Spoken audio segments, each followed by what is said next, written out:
Vamos a meditar un poquito, hermanos, en la palabra. Vamos a leer Mateo capítulo 17 del 1 al 13. Tal vez no del 1 al 13, solo vamos a hablar o a leer, hermano, el 17, 1 y 2. Yo lo voy a buscar en esta mi Biblia que traje.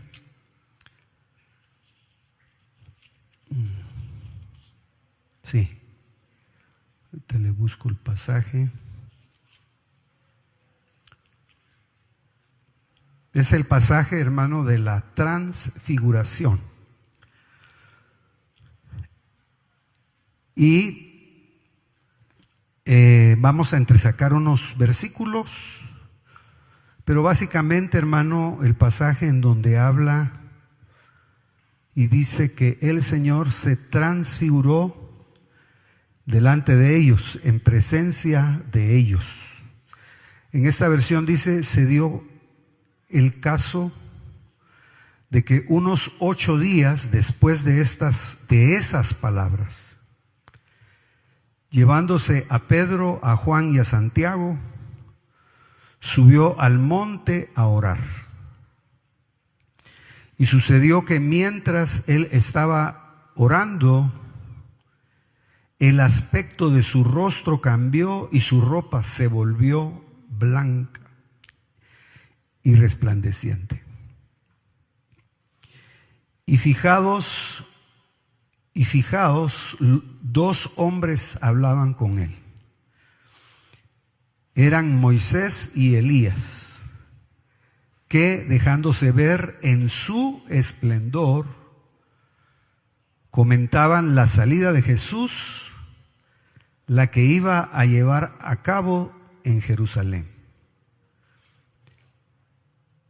Pedro y sus compañeros estaban cargados de sueño, pero cuando despertaron vieron el esplendor de Jesús. En las versiones normales dice gloria de Jesús, su gloria. Y a los 2 hombres que estaban con él. Y resultó que cuando ellos se despedían de él, dijo Pedro a Jesús: Maestro, lo mejor es quedarnos aquí, de manera que vamos a poner 3 tiendas, una para ti, otra para Moisés y otra para Elías, sin saber lo que decía. Bueno, yo no sé, hermano, cuántas veces usted ha leído este pasaje. Tal vez la parte del verso 34 dice: mientras él decía esto, se formó una nube que los cubría y se asustaron al entrar ellos en la nube. Y no solo una voz, y dice, y sonó una voz desde la nube que decía: este es mi hijo elegido, escuchadlo. Y nada más, dice, y nada más sonar la voz, resultó que Jesús estaba solo.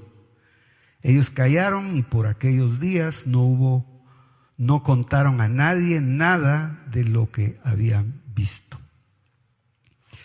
Tal vez, hermano, en el contexto o en las otras Biblias no dice que de ellos salió el hecho de no contar lo que habían visto en visión, sino realmente fue una prohibición la que el Señor les dio. Les dijo que no dijeran, les encargó. Cuando usted lee distintas versiones, parecería que es como le dijera, es una orden en donde les dice que no vayan a decir nada hasta el día que Él resucite. Tal vez esa parte guárdela, porque es como la conclusión de lo que de alguna manera yo estaba reflexionando el día de ayer en la mañana. La idea, hermano, es sacar nada más de este pasaje y fijar muy bien quién es el que transforma. Aunque ahí la palabra habla de transfigurar, la palabra también se utiliza la palabra transformar. Es casi la misma etimología, la misma raíz. He creído, hermano, que la transformación primero es interna, y se ha dicho que es interna, para tener una manifestación externa, que es la transfiguración, ya que se vea externamente lo que está haciendo Dios adentro, obviamente, de una persona. Ahora, yo le puse a la reflexión comunión transformadora, porque al final de cuentas, hermano, el Evangelio, aparte de la gran comisión que el Señor dejó cuando Él iba a ser levantado de la tierra, la orden que dejó de llevar el Evangelio, predicar el Evangelio a toda criatura, aparte de eso, pues está también la parte que es fundamental para nosotros, y es el hecho de que debemos ser transformados en nuestro ser completo. Estaba pensando también ya a la hora de salir, hermano, que la transformación interna a veces no le ponemos importancia y quizá es lo que más beneficio nos trae. A veces, hermano, se le pone mucha importancia a la transformación externa porque eso nos da, esa es la parte aparente. Es la parte que nos hace presentarnos delante de los que tienen ojos naturales, pero no ven lo que somos por dentro. Entonces, en cierta medida, la parte, digamos, la transformación externa, podríamos decir que es como un beneficio, en cierta medida, secundario. A mí nunca se me olvida que vino un predicador hace muchísimos años, hermano, y decía que contaba la experiencia para hacer un paralelismo entre Cristo y la iglesia, de cómo Cristo el Señor, hermano, se vino a enamorar de personas con tantos defectos, tan defectuosas como nosotros. Entonces ponía este varón el ejemplo de un joven que en la congregación pues no encontraba con quién casarse, no encontraba novia. Y un día ya pasando el tiempo llegó muy contento porque había encontrado a la persona con la que él creía que se iba a casar. Obviamente, hermano, el pastor le recibió la palabra y después se la llevó para presentarla, pero cuando la llevó y se la presentó, hermano, resulta que era una jovencita feíta totalmente. Y él mismo internamente dijo, pero ¿cómo se vino a enamorar él de esta persona? Porque, hermano, entonces él ya me vino ahora a la cabeza porque él le hacía la referencia de que así como Cristo se enamoró de personas tan feitas. Solo Cristo se pudo haber realmente fijado en nosotros, siendo como somos a veces. Ahora, eso nada más lo digo para que analicemos, hermano, que la parte de la transformación interna trae más beneficio para nosotros. ¿Por qué? Porque de lo interno solo nosotros damos fe. Solo nosotros en cierta medida recibimos el beneficio primario. Y después viene, digámoslo de esta manera, como el beneficio secundario. Porque si yo soy una persona iracunda, una persona violenta, pues voy a tener que luchar con ese instinto animal, por decirlo así, que me va a causar problemas internos, me va a provocar opresiones, me va a provocar incomodidades. Y a la parte secundaria sería que esa violencia trascienda mi cuerpo y ofenda a otra persona, caso de Caín. Pero se puede imaginar, hermano, ser violento y tener esos impulsos y que un día el Dios Todopoderoso arranque esos impulsos. ¿Quién va a ser el que los va a sentir primero? Uno. Y debe ser una bendición, hermano, ya no tener uno esas batallas internas de todo tipo. De tal forma que toda la doctrina, por ejemplo, de la administración y liberación del alma tiene que ver primariamente, digamos, en el gran principio de estar en paz consigo mismo. Posteriormente ya vendrá el estar en paz con las personas que nos rodean. Esto lo digo nada más, hermano, porque aparentemente se hace, o yo hasta hace días estaba viendo y se hace mucho énfasis en la transformación de las vestiduras. Pero acuérdese que esa transformación venía desde la parte más profunda de Cristo. Entonces eso hay que tenerlo ahí siempre presente. Ahora, en una forma rápida, la comunión, la comunión transformadora no tiene que ver solo con las personas con las que nos relacionamos. Si usted mira, hermano, a veces, y lo voy a decir, hermano, incluyéndome, a veces se deforma más, como le dijera, a veces cuando nos relacionamos con el cuerpo de Cristo, que es con quien a veces más nos relacionamos, a veces en lugar de ser transformados, nos deformamos. Por eso es importante esta parte, hermano, porque qué bueno sería que la iglesia, o qué bueno debe de ser, para hablar más positivamente, que la iglesia vaya creciendo espiritualmente, vaya madurando espiritualmente de tal manera que su comunión sea perfecta. Que su comunión sea la transmisión de valores y de principios espirituales de beneficio mutuo.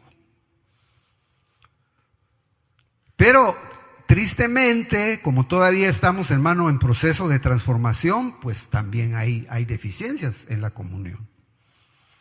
Al punto de que hay gente dentro de las congregaciones que se aísla. Y usted sabe, hermano, que la vida del cuerpo de Cristo es ser activo, es tener comunión. Entonces la idea viene de ahí. Yo cuando estaba viendo todo el pasaje, yo veo que ahí hay partes fundamentales de la comunión transformadora. ¿Por qué sacó el Señor a sus discípulos? Y fíjese, los escogió, Él los escogió para llevárselos a tener una experiencia de transformación, de comunión transformadora. Por eso dice que esta comunión está compuesta por el Padre, está compuesta por el Hijo, y de ahí habría que armar toda una estructura espiritual, pero yo solo la puse así, por el Padre, por el Hijo. Implícitamente no se menciona al Espíritu Santo de Dios, pero está implícitamente. Mis palabras son espíritu, y evidentemente Jesús lo hacía todo movido por el Espíritu. Entonces está el Espíritu de Dios, están los vivos transformados, porque aunque Moisés había muerto, y también eso es otro tema, pero como dice que el Señor no es Dios de muertos, sino es Dios de vivos. Y aunque Abraham y Moisés ya habían partido de esta tierra, para Dios no estaban muertos, sino estaban vivos. Entonces la comunión, en este caso del monte de la transformación, es con vivos transformados, no es con muertos. Comunión con muertos tendría que ser con personas que no conocieron a Jesucristo y que están muertos en su espíritu. Para el caso nuestro, que no tienen conocimiento de Dios. Entonces, la comunión es con vivos transformados. Por eso, tal vez es bueno considerar, hermano, con quién yo establezco comunión en la vida cristiana. ¿Se acuerda usted que Pablo, por ejemplo, cuando habla cuando él va a hablar acerca de la Santa Cena o de la comunión por medio del pan, dice que no es bueno que nosotros nos sentemos en la mesa de Cristo y la mesa de Belial? Porque qué comunión, dice, tiene la luz con las tinieblas. Como dando a entender, hermano, ¿por qué introduce él ese pasaje en lo que tiene que ver, hermano, con comer del pan? Eso quiere decir que cuando está introduciendo ese pasaje ahí, lo que está en cierta medida también indicándole al pueblo de Dios es que así como se alimenta uno espiritualmente de la vida de Cristo, a través de malas relaciones o de relaciones que tienen una mala comunión, puede uno trasladar otras cosas o puede percibir otras cosas o se puede contaminar, hermano, espiritualmente. Por eso aquí yo ponía nada más la comunión transformadora, es la comunión pero con vivos transformados. Pueden ser vivos imperfectos, pero es que están en proceso de transformación. Y también está el otro rubro que es el discípulo, pero el discípulo escogido. No es cualquier discípulo. Si usted mira, cuando ya seguimos leyendo ese pasaje, resulta que cuando bajan del monte se evidencia la diferencia que había en ese discipulado, porque los que se habían quedado abajo, hermano, no pudieron echar ni siquiera, no pudieron ministrar a la necesidad que tenía por esencia, hermano, la expulsión de espíritus inmundos. Ya ve que el Señor ahí utiliza una frase y dice, ¿cómo dice? Generación incrédula, ¿hasta cuándo tengo que soportarlos? Pero ¿qué habría querido decir el Señor con esa frase? Entonces, abajo del monte están peleando y no pudieron, digamos, déjeme decirlo de esta manera, evidenciaron su falta de comunión espiritual, porque cuando ya vino, hermano, la lucha espiritual, cuando ya vino la pelea con entidades demoníacas, ellos no pudieron. Y usted ve, digamos, en ese caso, que Cristo, el Señor, tuvo que intervenir y, de alguna manera, a los 3 discípulos que se les llevó a esta experiencia, Él los escogió por alguna razón. Porque cuando Pedro, no sé si es en primera o en segunda de Pedro, él ya da testimonio, se había quedado, hermano, esa experiencia metida en su corazón y él recuerda la magnífica gloria de Dios. Cuando Dios dice, honró a su Hijo mostrándole su gloria. Y Pedro dice, y nosotros fuimos testigos de esa realidad. Estaba anciano, pero no había olvidado esa experiencia. Es bueno también acuñar, hermano, que el creyente no debe de ser solo conocimiento, se ha dicho desde este púlpito, sino, hermano, la doctrina tiene también una parte experimental, tiene una parte de testimonio de vida, pero de vida con Dios. Si nosotros decimos, es que nuestro Dios es clemente y compasivo, lo decimos porque hemos experimentado su compasión y su clemencia. ¿Y cuándo se experimenta la compasión y la clemencia? Quizá cuando somos objeto de juicio, de que nos juzguen de una manera dura.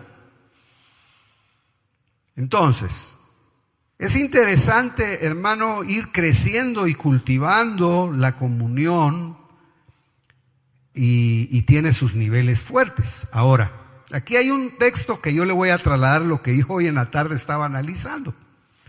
Porque cuando usted ve el texto y el contexto de Mateo capítulo 17 y lo ve en los otros 2 evangelios, resulta que dice, 6 días después, Jesús tomó a Pedro, Jacobo y Juan y se los llevó aparte a un monte alto.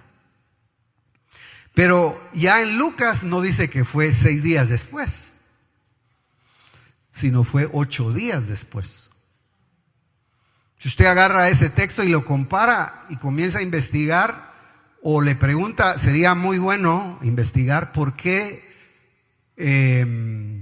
Lucas dice que fue 8 días después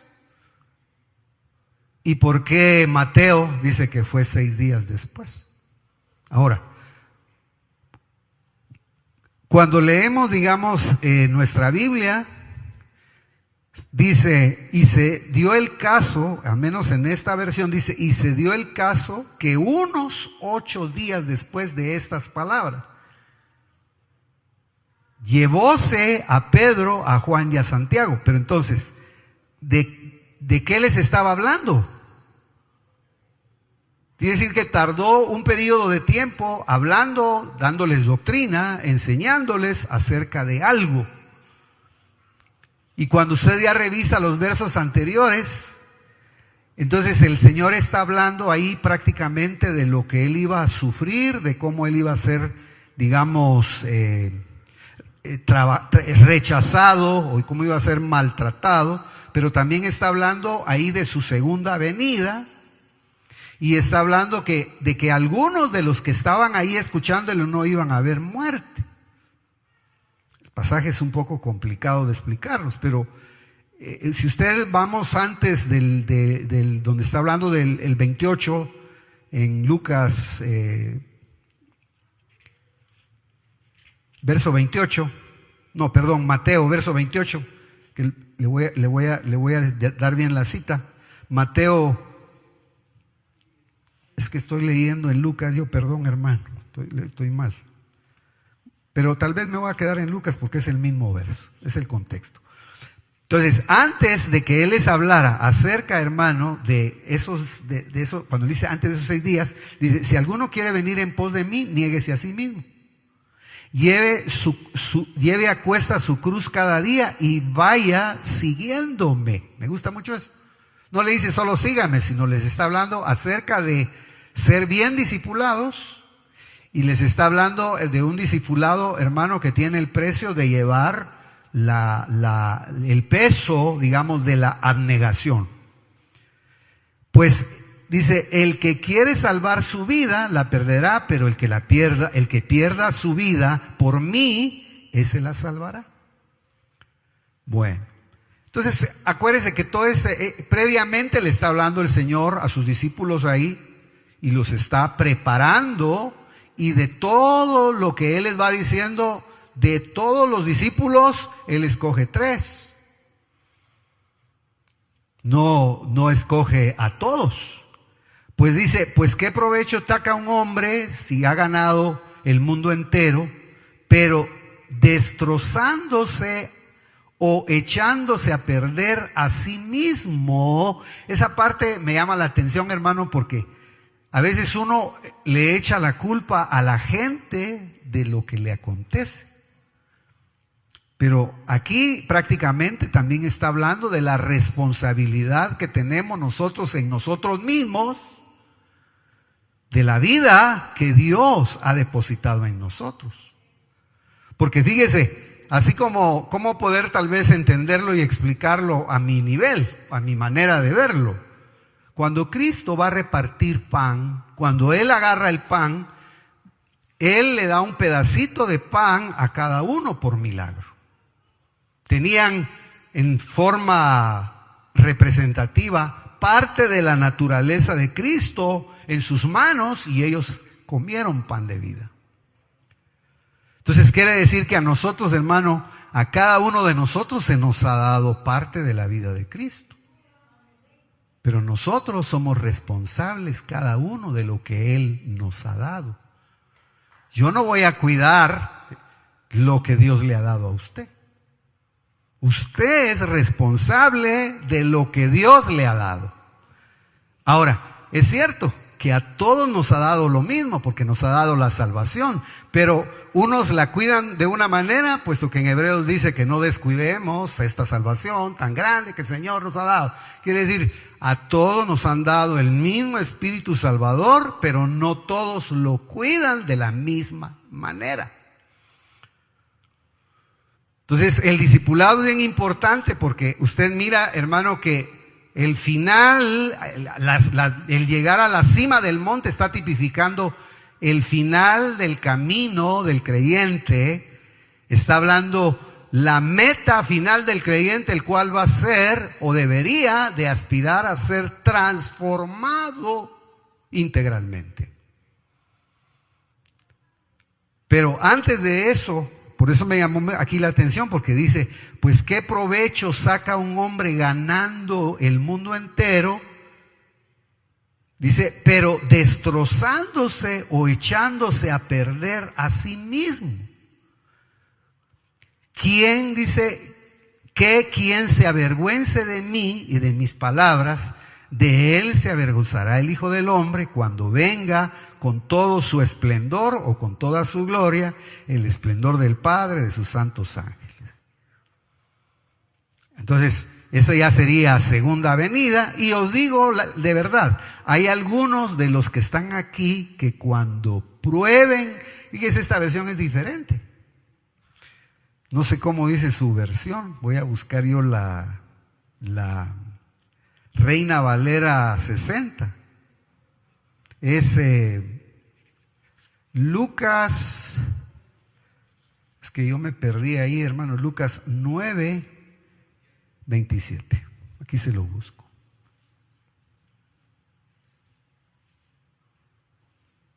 Bueno, entonces mire, aquí dice: porque el que se avergonzare de mí y de mis palabras, de este se avergonzará el Hijo del Hombre cuando venga en su gloria.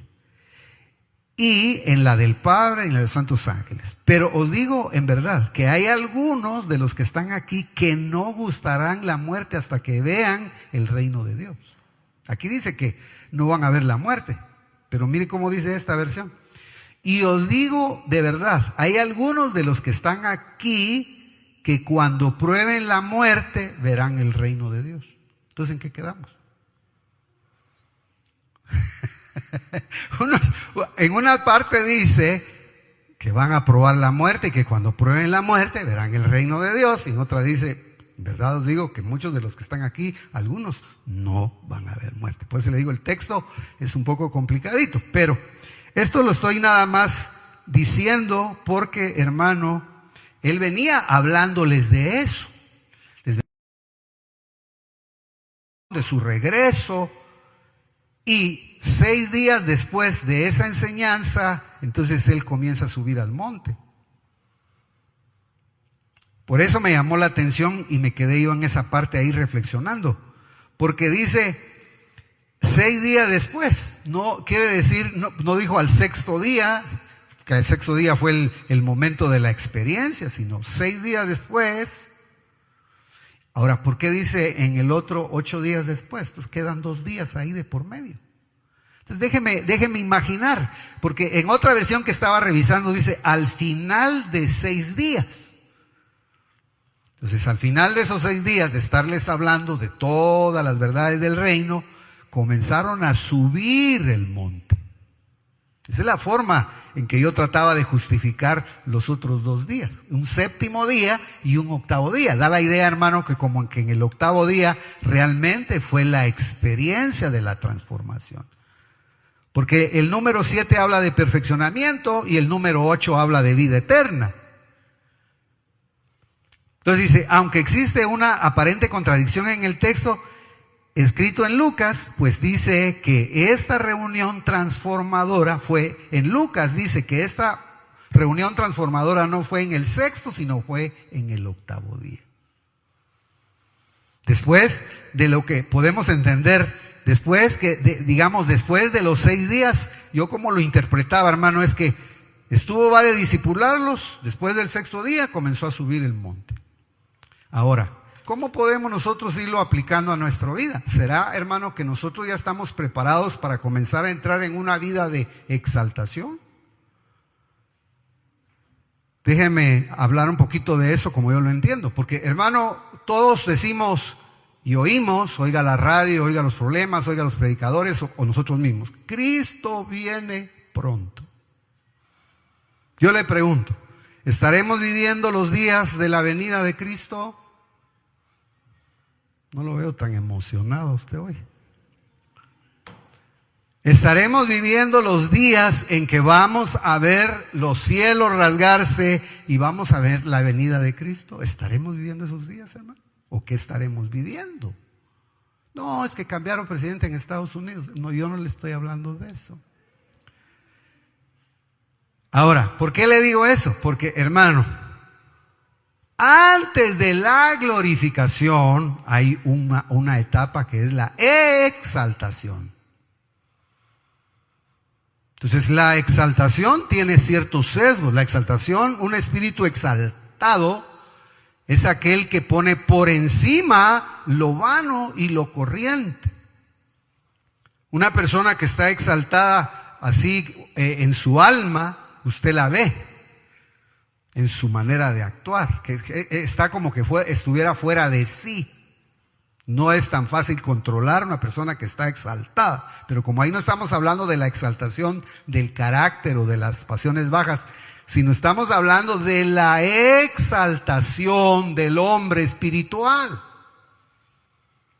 Entonces, si la iglesia va a ser transformada, debe tener previo una etapa de ser exaltada, de comenzar a apartarse, no por la fuerza, no por obligación, sino de una manera natural, hermano. El mundo va perdiendo interés. Esas son las grandes interrogantes. Porque yo digo, si nuestra vida no tiene esa parte, entonces, ¿para qué nos estamos preparando? A menos, hermano, que estemos esperando que el Señor nos venga a traer y nos venga a recoger de la cama.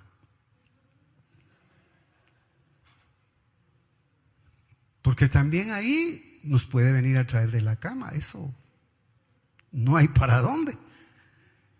Pero aquí, como lo está planteando, hermano, lo está planteando de otra forma. Ahora, después de esos 6 días, una posible interpretación sería que los 3 discípulos que fueron tomados como testigos terrenales, mire, fueron 3 y fueron escogidos por algo. Ahora, a mí me llamó mucho la atención esto, que ¿por qué escoge 3? Porque, hermano, ellos iban a guardar el testimonio de que en Cristo estaba depositada la gloria o la gloriosa presencia transformadora. Por eso el Evangelio, hermano, tiene que tener otra partecita, no solo de terminología, sino de realidades. ¿Cómo podemos determinar nosotros si realmente estamos teniendo una experiencia con su presencia manifiesta? Que sería traducido con decir, vi la gloria de Dios. Cuando una persona está realmente, o en lo poquito que yo he visto, y en los años me he dado cuenta que cuando una persona realmente está envuelta, está tocada, ¿cómo le decimos? Está inmersa, está en una comunión, hermano, con está en la presencia de Dios, se nota. Sea porque esa manifestación lo alcance en una devoción, sea porque lo alcance en un ejercicio ministerial, dígase una profecía, dígase un ministerio que está adorando, o dígase una batalla espiritual en donde a usted le toca, hermano, resistir un demonio.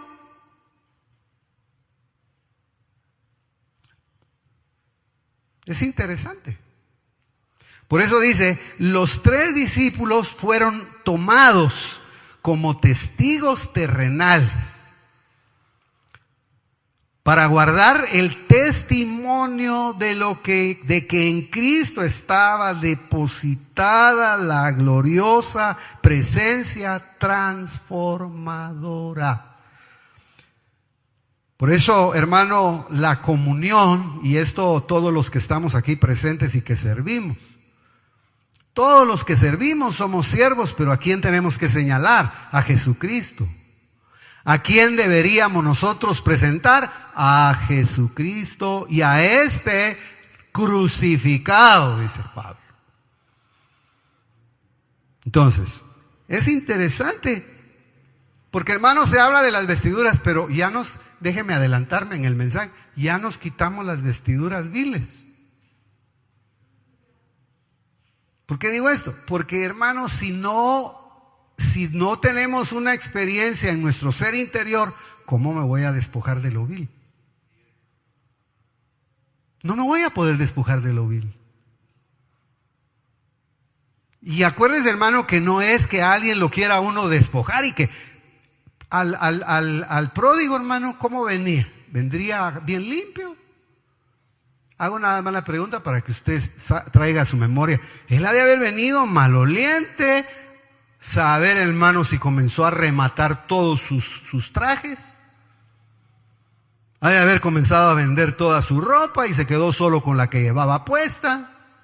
No iba muy oliente, pues porque solo el padre lo pudo haber besado. Inmediatamente, hermano, le cayeron los siervos y vamos pues a bañarlo.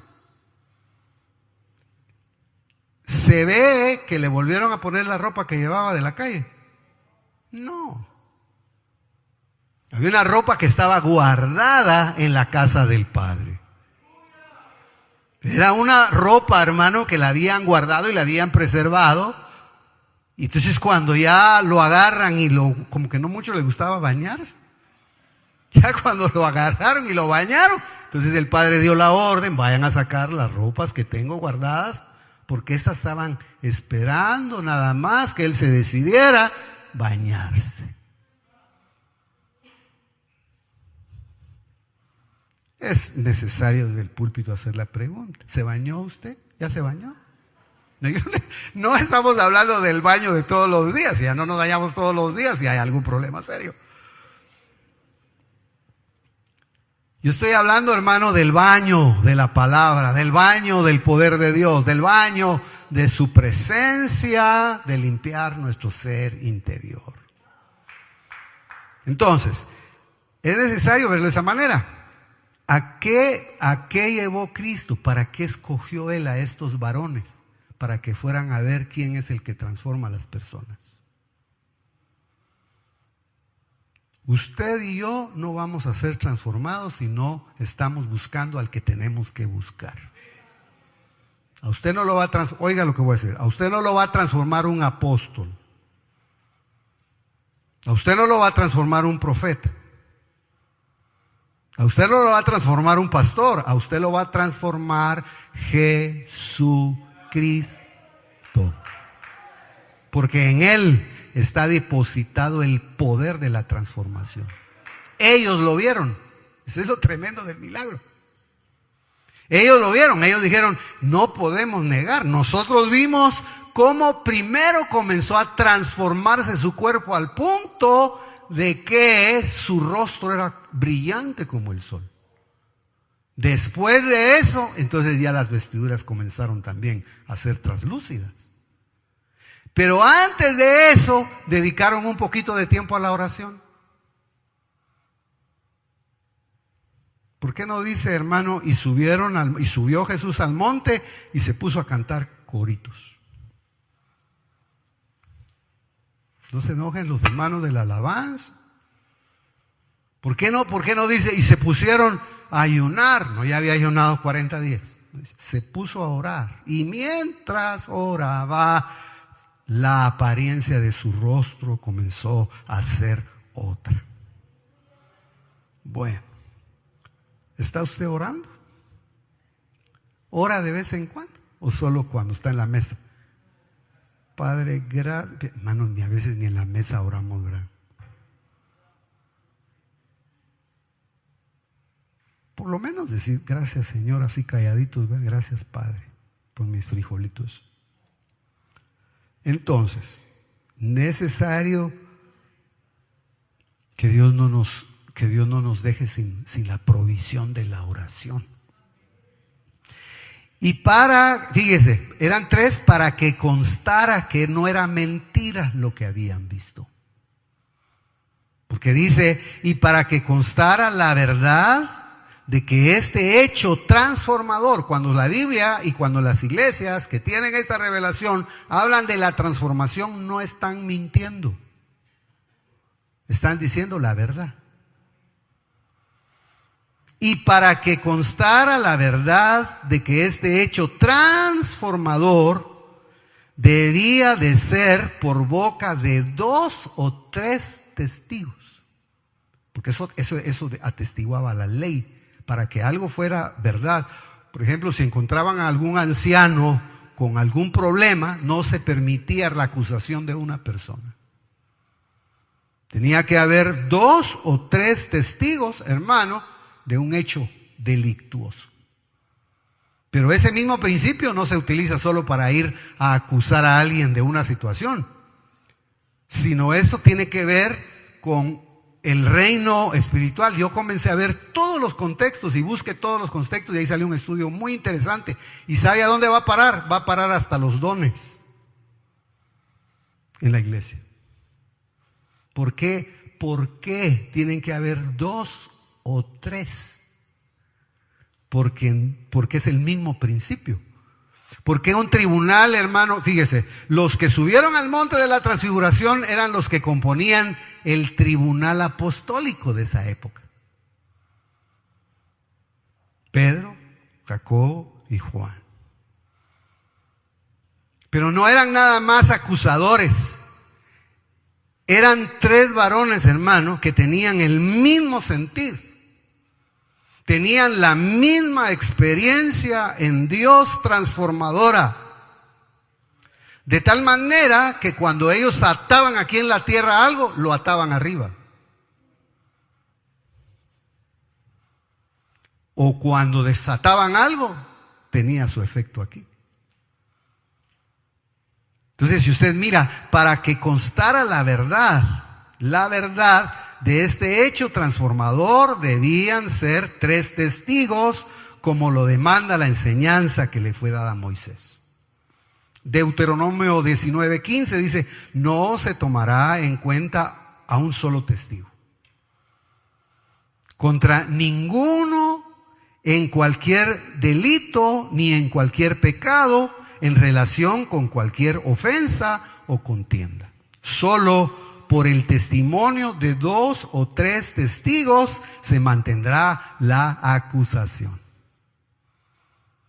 Yo le invitaría, hermano, para que buscara todo lo que está relacionado y el contexto, y va a ver que este texto está metido dentro de todo lo que atares y desatares en el cielo será atado o desatado. Ahora, el principio no es solamente imposibilitar, sino habilitar también.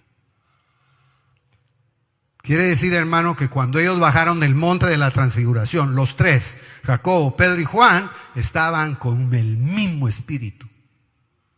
Porque ellos eran testigos, los 3 habían visto lo mismo, los 3 habían visto la nube, los 3 habían tenido la experiencia, hermano, y ellos fueron los que sostuvieron a la iglesia en sus primeros días. Esto es tan interesante, hermano, porque hasta en las esferas ministeriales tenemos que estar convenidos en un mismo espíritu, pero estar convenidos porque estamos viendo y experimentando la misma, valga la redundancia, teniendo la misma experiencia transformadora en nuestro ser.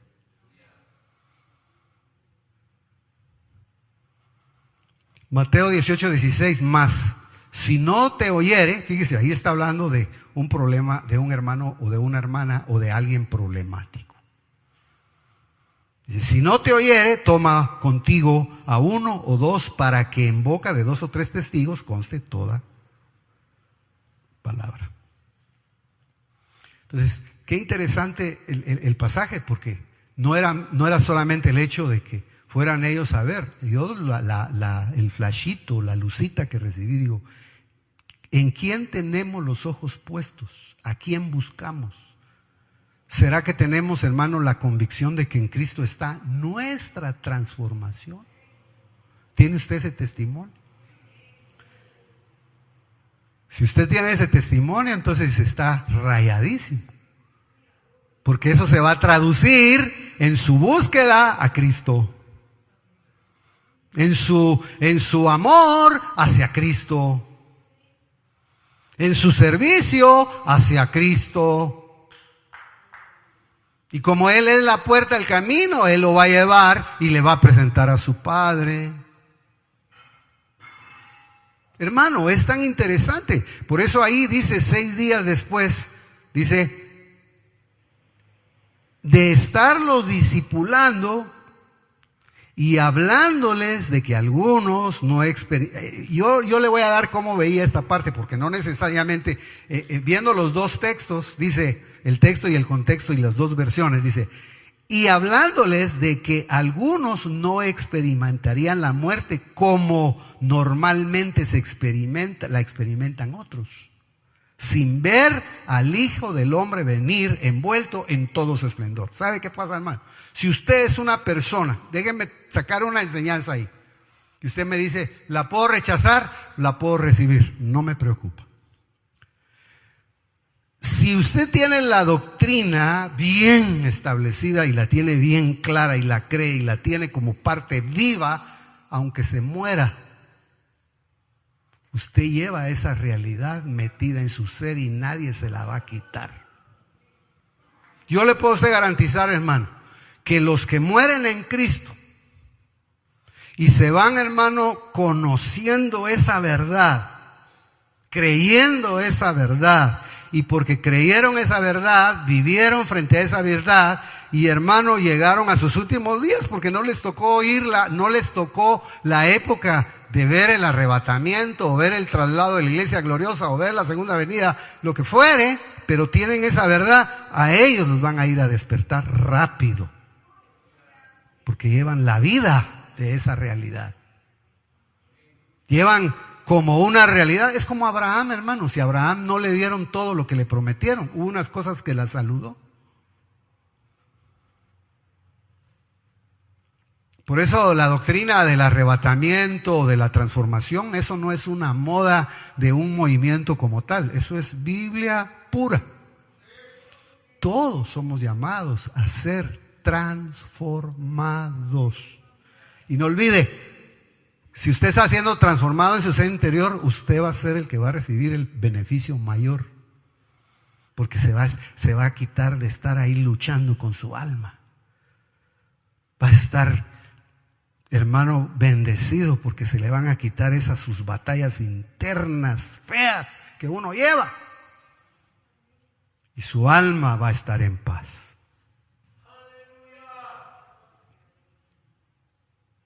Interesante. Entonces, habría que estudiar el texto más a profundidad, porque como le digo, aquí dice, mire, me gustó como dice ahí, dice, y os digo a la verdad, de verdad, hay algunos de los que están aquí que cuando prueben la muerte, verán el reino de Dios. Las demás versiones usted las puede leer, dice, hay algunos que están aquí que no probarán la muerte hasta no ver el reino de Dios. Ahí nos quedamos en esa batalla, ¿no? Ahora, el que muera en Cristo, de todos modos va a ver el reino de Dios. Aunque, hermano, se vaya antes o no se vaya antes. Por eso me llamó mucho la atención, hermano, que si nos vamos antes, pero que nos llevemos la verdad en nuestro corazón. Ahora los que les toque la gran bendición, hermano, de ver a Cristo venir en las nubes, gloria a Dios. Ojalá que se quede la iglesia vacía por eso. ¿Verdad? Qué bueno si se queda la iglesia vacía, porque se llevaron a todos los de cantar. Qué malo si solo vinieron por el hermano diácono más consagrado y nos quedamos haciendo culto en medio de la tribulación. Pues para decirlo. Y hablándoles de que algunos no experimentarían la muerte como normalmente la experimentan otros. Hermano, hay muchos géneros de muerte. Sin ver al Hijo del Hombre venir. Yo ya le conté a usted, hermano, que cuando yo pastoreé en la iglesia de la zona 14 hace años, me fueron a tocar la puerta a un hermano, como a las 4 de la mañana, 4:30.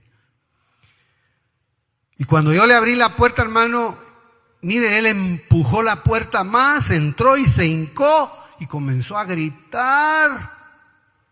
Y me dijo, hermano Ángel, ya vino el Señor y nos quedamos. Nunca se me olvida. Llorando, hermano. Y yo dije, Señor, ¿por qué estará el hermano diciendo que ya vino el Señor y nos quedamos? Dije, voy a entrar a ver allá si hay gente.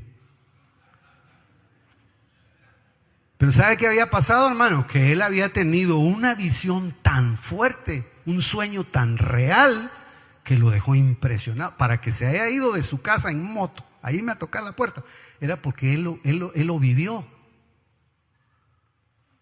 Entonces me dijo, mire hermano, yo vi la iglesia, toda la iglesia, estaba llena la iglesia, estaba usted en el púlpito, estaban unos hermanos danzando y de repente yo estaba hasta atrás y de repente vi que unos hermanos comenzaron a salir por el techo volando. Yo le estoy contando lo que el hermano me contó. Y dice que me dijo, mire, eran como luces y se formó una virgen. Así me dijo él. Como una mujer, una virgen, dijo él, así me lo dijo. Y después venía otra luz de ahí arriba. Y se ensamblaron. Yo digo que ese es el arrebatamiento, me dijo. Bueno, hermano, pues entonces consolémonos con estas palabras, nos quedamos. Le dije yo.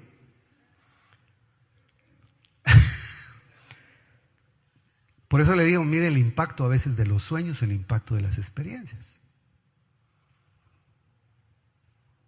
Qué bueno si Dios nos da una experiencia que nos despierte. Pero esos sueños, ¿verdad, hermano? Yo soñé que se murió. Mire, en los años que yo tengo de pastorear me han traído tantos sueños de que me muero, que ya casi estoy muerto. Sí, hermano. Pero no hablemos de eso. El punto es no ver la muerte, es tener muy clara la doctrina de la resurrección. No ver la muerte es tener clara, muy clara la doctrina de la resurrección y la transformación del cuerpo y su segunda venida. Si usted tiene metido en los huesos, hermano, la doctrina de la transformación gloriosa y la doctrina de la resurrección, no se preocupe, porque esa semilla está en sus huesos. Ese es el punto. A eso me refiero. Dice, ahora, si los evangelios son complementarios y no son contradictorios, se podría pensar que ellos comenzaron a subir el monte al séptimo día. Esto es teoría mía. Porque una versión dice al sexto, otra versión dice al octavo. Pues como los dos evangelios, tanto Lucas como Mateo, se complementan, da la idea que esa experiencia encierra 3 días. Encierra desde el sexto al octavo y que está hablando, hermano, de un ascenso glorioso. Un ascenso, las montañas hablan de eso, pero aquí en este caso está hablando de un ascenso de gloria en gloria hasta llegar a la cumbre, que es el momento de la transformación de una vida. Podría pensarse que ellos comenzaron a subir el monte al séptimo día, llegando a la cima al octavo día, cuando pudo haber sido el evento de la transformación. Porque mire, aquí está el pasaje. Bueno, en este le leí que a los 8 días, pero solo déjeme sacar otras mis conclusiones. Por otro lado, también es importante entender que los discípulos no pudieron subir solos, los tuvieron que llamar. Por eso, hermano, amado, aunque le cueste, tenemos que ser parte de un discipulado o de el discipulado de Cristo. Es bueno, a quien yo le aprendo. Es bueno tener un corazón, hermano, de aprenderle a alguien lo que vive de Jesucristo. Y la doctrina, lógicamente. Porque es la forma en que en que la iglesia se va la iglesia va permaneciendo y no muere. Se muere o puede levantarse, hermano, una generación. Se puede ir una generación, pero se queda otra generación preparada. Por eso es bueno discipularse. Yo, mire hermano, me traigo a la cabeza ahorita cuando estaba parado un día ahí en la puerta de mi casa, zona 3, cuando pasó un hermano. Oscar se llamaba. Se llama, porque él es pastor ahora allá en Momostenango. Y se me quedó viendo, yo no sabía que él iba a la iglesia donde yo iba, cruzó la calle y me dijo, hermano Ángel, sí hermano, yo vivo aquí cerca, ¿puede orar por mí? Entre hermano. Nos pusimos a orar, hermano. Mire, oramos un rato, fue una experiencia bonita. Y después me dijo, ¿puede ir el sábado a la casa? Yo vivo aquí a la esquina. Yo voy, le dije. Me acuerdo, hermano, que llevaba una Biblia chiquita y era un corredorcito y la luz era así, un foquito. Y hermano, nos pusimos a orar en esa casa. Esa oración me abrió la puerta a mí 4 años de discipulado. Y unas experiencias tan lindas, hermano, pero tan lindas. Había una familia de apellido Newbery. No se me olvida. Y el hermano Newbery era el único que tenía vehículo. Y él llegaba, hermano, y estacionaba su vehículo. Y un día, cuando salió del discipulado, resulta que el vehículo ya había volado. Se lo robaron. Pero ¿sabe qué pasó? Como nosotros andamos en nuestro primer amor. Entrémonos, hermano, y nos ponemos a orar. Hagamos una rueda. Hermano, póngase ahí en el centro. Y comenzamos, pues. Padre, en el nombre de Jesús. Yo oía a una hermanita que decía, atóntalos, Padre, atóntalos. Mire, hermano, si aquí no hay retórica para la oración. Padre eterno, tú que habitas en la última galaxia más santa. Ay, Dios. Mire, la hermanita, me acuerdo, Señor, en el nombre de Jesús, persígalos, Señor, atóntalos. Y nosotros reprendiendo, hermano, nos salimos del discipulado. 9:30 de la noche. Bueno, pues ya oramos, ahora caminemos. ¿Sabe? Fuimos a parar a la zona 1. Y estaba una señora en una puerta y dijo, mire, allá dejaron un carro. Era el carro.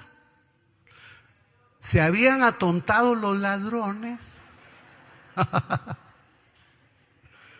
Ay, hermano.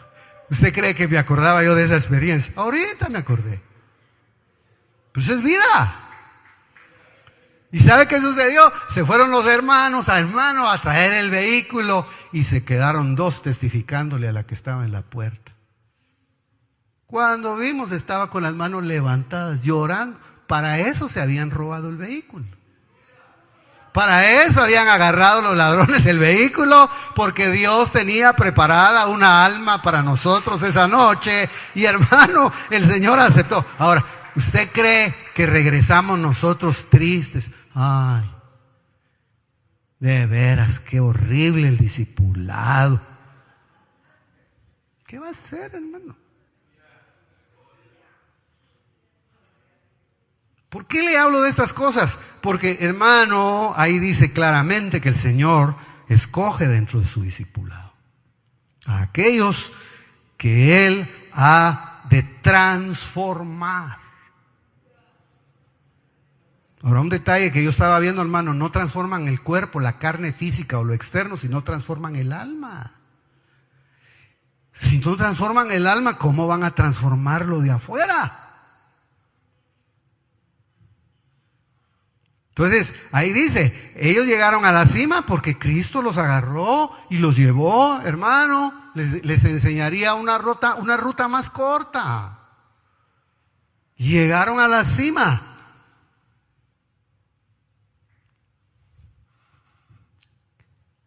Porque permanecieron ellos ahí aprendiendo de Cristo en un camino en el que no se camina horizontalmente, sino es en ascenso. Ese es de gloria en gloria, de gloria en gloria, de experiencia en experiencia, de manifestaciones en manifestaciones, hasta que la luz de Dios se va perfeccionando en nuestra vida. Por eso el Evangelio, hermano, es experiencia transformadora. La oración tiene que tener un punto de transformación. Ahora ya incluimos todas nuestras devociones. La predicación tiene que tener algo que transforma nuestra vida. La administración, algo que transforma nuestra vida.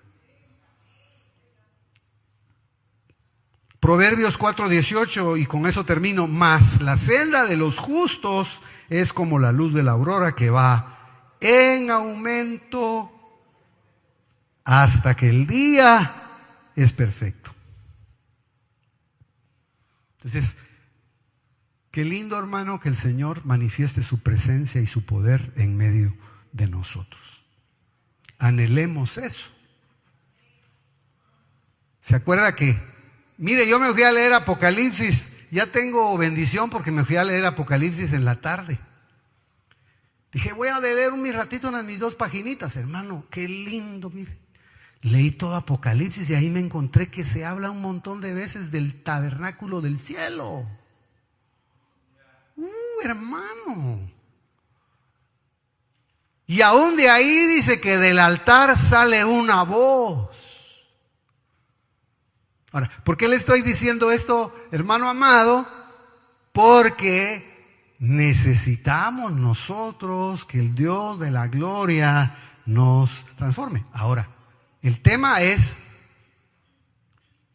que queremos a veces efectos en nuestro cuerpo físico. La sanidad es un adelanto de la transformación gloriosa del cuerpo, es un anticipo. El que Dios haga una señal en el cuerpo físico, hermano, ese es un anticipo.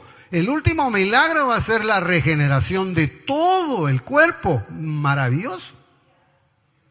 Pero, ¿por qué, hermano, esa parte nosotros le ocupamos mucho tiempo o nos afligimos y a veces no nos damos cuenta que esa es la tercera parte, y usted lo sabe?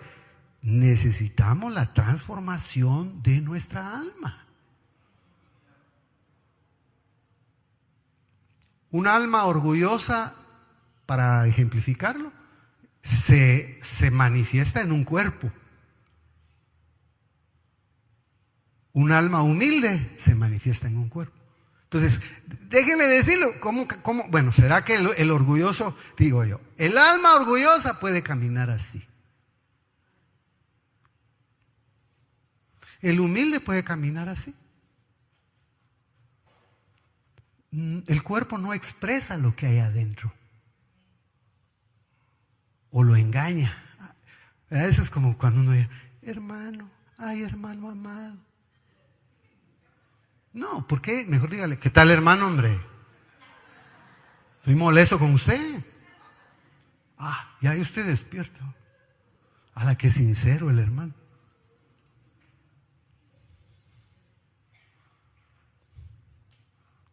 Yo no oí ni un amén esta noche.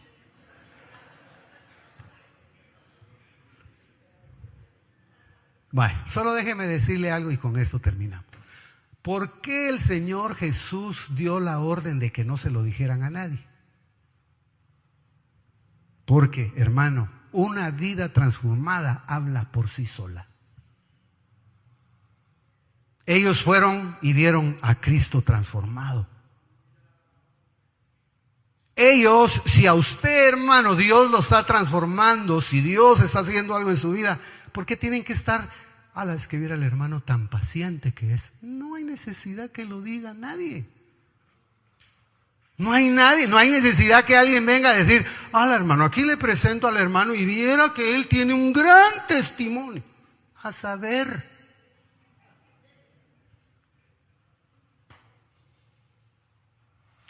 Pero una vida transformada, no hay necesidad que la anuncie.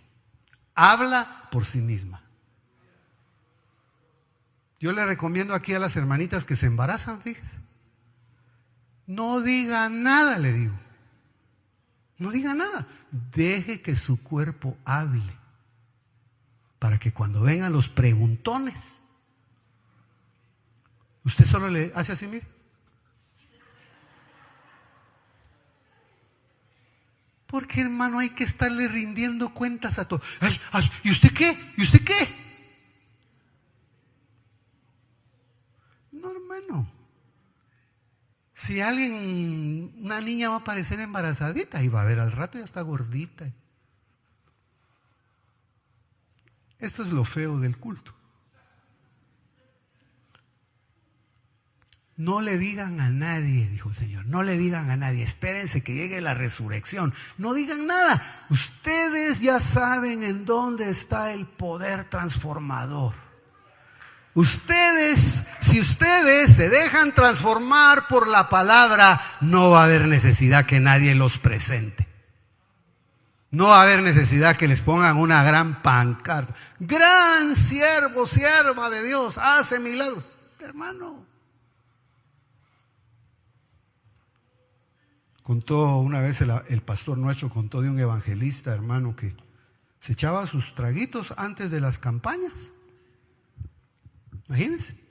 Antes de las campañas. En lugar de orar. Hermano, y así lo usaba Dios, así lo usó Dios un tiempo. Hasta que lo recogió.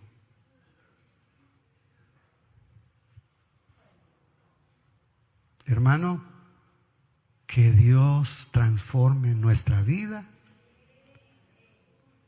Y cuando Él está transformando el cuerpo, mire, cuando Él transforma el cuerpo, inmediatamente uno, mire, yo hoy venía con mi saco manchado. Es la expresión, mire, yo salí, me puse mi saco y entré abrazando a todos. Salió un diácono. ¿Ya vio su saco, hermano?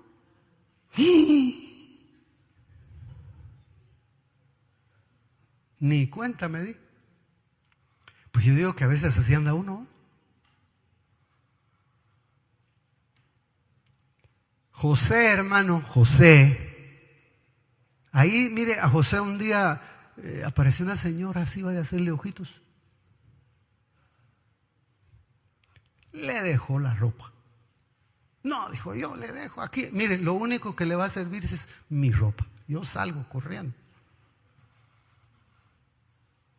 Pero eso solo se puede hacer, dejar las ropas tiradas, hermano, solo se puede hacer si uno está recibiendo transformación en su cuerpo. Si no está siendo transformado en su cuerpo, con todo y ropa se va.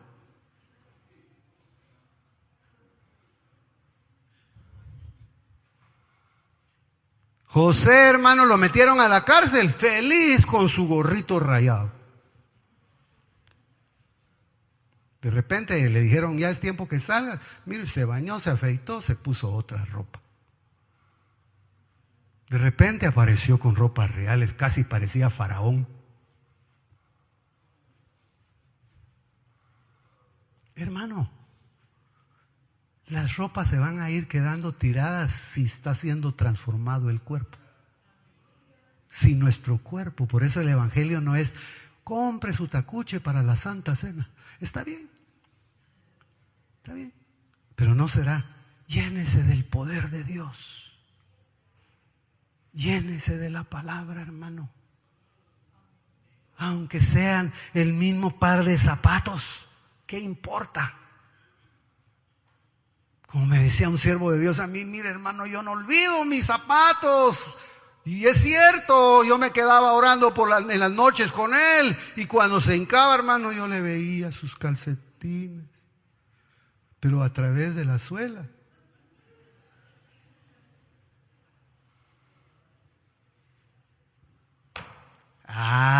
Pero ya deseo esas noches. No, ahora uno. Tráiganme el iPad, por favor. Tráiganme la computadora, voy a sacar un estudio. Ahí. Y usted le habla a su computadora. Quiero un estudio.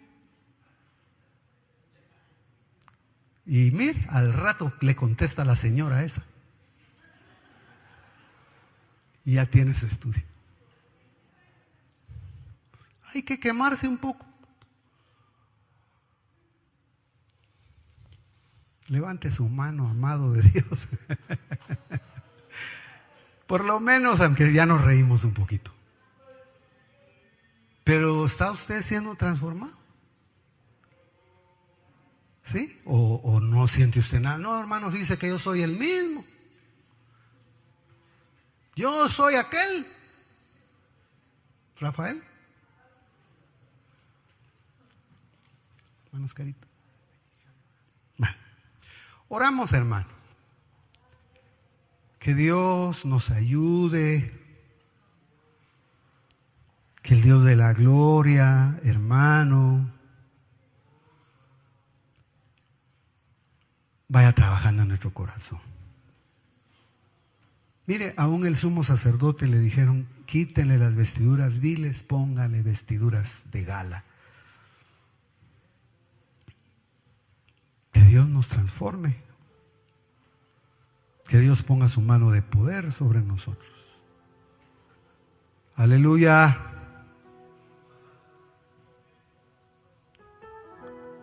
Oh, gracias, Cristo precioso. Hagamos una cortita reflexión. Si quieren, no vamos a orar. Una cortita reflexión. Yo sé, hermano, que predicar es difícil, muy difícil predicar. Porque nos toca, hermano, hablar y nos regresa la palabra con más poder. A veces hay que ser valientes, hermano, para predicar, porque no nos predicamos a nosotros mismos. Pero necesitamos que nuestro corazón, que nuestra alma, que nuestra mente vaya siendo transformada, que no pensemos como piensan los hombres que no conocen a Dios. Pensad en todo lo bueno, en todo lo justo, en todo lo puro, en todo lo que es de buen nombre. En esto, si hay en qué pensar, pensad en todo lo que es digno de gloria y de alabanza. Aleluya. Oramos por la hermana Elcita de Arango, que ha estado malita. Oramos porque su cuerpo vaya siendo restablecido. Padre bendito, gracias por esta noche. Gracias, Padre Santo, por tu amor y tu misericordia, Señor. Gracias porque de una u de otra manera tú nos recuerdas que hay que subir al monte, pero que no podremos subir al monte si no tenemos quien nos diga por dónde tenemos que subir. Padre, gracias. Pon tu mano de misericordia sobre la hermana Elcita, Señor, por favor. Pon tu mano de misericordia sobre su vida. Sobre hermana Linda, Señor, que nos escucha por el internet, Padre, por favor te rogamos. Guárdalas, guarda su vida, Señor. Padre, en el nombre de Jesús. Que la palabra que tú, Señor, vas proveyendo en esta congregación, en los distintos lugares donde se predica, vaya transformando nuestra vida. En el nombre precioso de Jesús, hermano, mírese usted hoy y se va a dar cuenta que la palabra que ha oído en tantos años, hermano, ha ido haciendo esa obra preciosa. Aleluya. Gracias porque no estamos siendo solo transformados de afuera. Gracias porque la transformación viene de adentro, y aunque hay todavía deficiencias, nuestro espíritu siempre nos está hablando, nos está indicando qué tenemos que hacer cuando cometemos errores. Eso es parte, hermano, del perfeccionamiento en nuestras vidas. Gracias, Señor.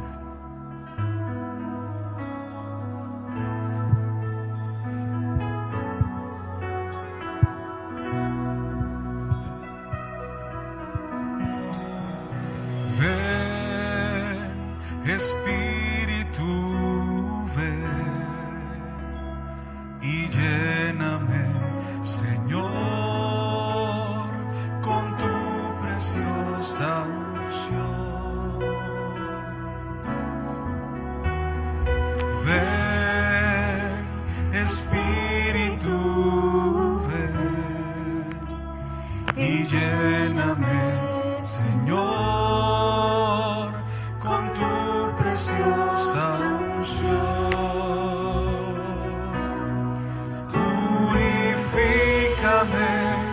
y lávame, renuévame, restáurame, Señor,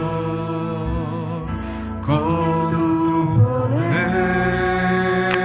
poder. Purifícame y lávame, renuévame, restáurame, Señor, te quiero conocer. Ven, Espíritu, ven y lléname, Señor,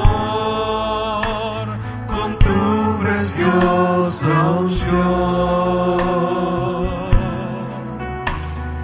Ven, Espíritu, ven y lléname, Señor,